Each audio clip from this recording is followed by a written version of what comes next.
Gallery furniture and appliances, Saniya തിയേറ്ററിന് എതിർവശം, എരമല്ലൂർ.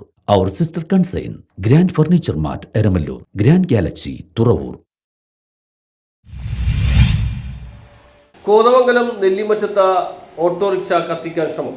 കോതമംഗലം നെല്ലിമറ്റത്തിന് സമീപം വാളാച്ചിറയിൽ രാത്രിയുടെ മറവിൽ വീട്ടിൽ കയറി ഓട്ടോറിക്ഷ കുത്തിക്കീറി നശിപ്പിച്ച് ദ്രാവകമൊഴിച്ച് കത്തിക്കാൻ ശ്രമം. വിദ്യാർത്ഥികളായ 3 പെൺകുട്ടികളടക്കം 4 മക്കൾ ഉൾപ്പെടെ 6 പേരുടെ ഏക ജീവിതമാർഗമായ ഓട്ടോറിക്ഷയാണ് നശിപ്പിക്കപ്പെട്ടത്. 1.5 വർഷം മുമ്പ് തൊട്ടടുത്ത വീട്ടിലെ കാഞ്ഞിരക്കാട്ട് ഷംസുദ്ദീന്റെ വീട്ടിൽ കിടന്ന ഓട്ടോയും സമാനമായ രീതിയിൽ ആക്രമിക്കപ്പെട്ടിരുന്നു. ഏതാനും വർഷങ്ങൾക്ക് മുമ്പ് ഇതേ പ്രദേശത്ത് റോഡിൽ പാർക്ക് ചെയ്തിരുന്ന സമീപവാസിയുടെ നാഷണൽ പെർമിറ്റ് ലോറി ആക്രമിക്കപ്പെട്ടിരുന്നു. തട്ടായത്ത് വീട്ടിൽ സിദ്ദീഖിന്റെ ഓട്ടോറിക്ഷയാണ് ശനിയാഴ്ച വെളുപ്പിന് ആക്രമിക്കപ്പെട്ടത്. സിദ്ദീഖ് ഊന്നുകൽ പോലീസിൽ പരാതി നൽകിയിട്ടുണ്ട്.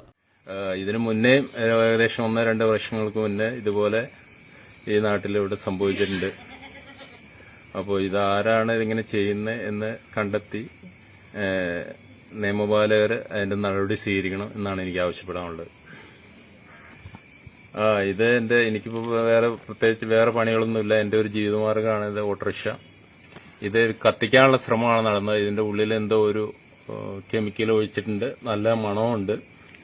അപ്പോൾ ഇതാരാണ് ചെയ്തതെന്ന് കണ്ടെത്തി അവർക്കെതിരെ നടപടി സ്വീകരിക്കണം. പ്രദേശത്ത് രാത്രിയുടെ മറവിൽ അടിക്കടി വാഹനങ്ങൾക്ക് നേരെയുണ്ടാകുന്ന ആക്രമണത്തിൽ ഭയപ്പാടും ആശങ്കയിലുമാണ് പ്രദേശവാസികൾ. ഊന്നുകൽ പോലീസ് പരാതി നൽകിയിട്ടുണ്ട്. News bureau, Kothamangalam.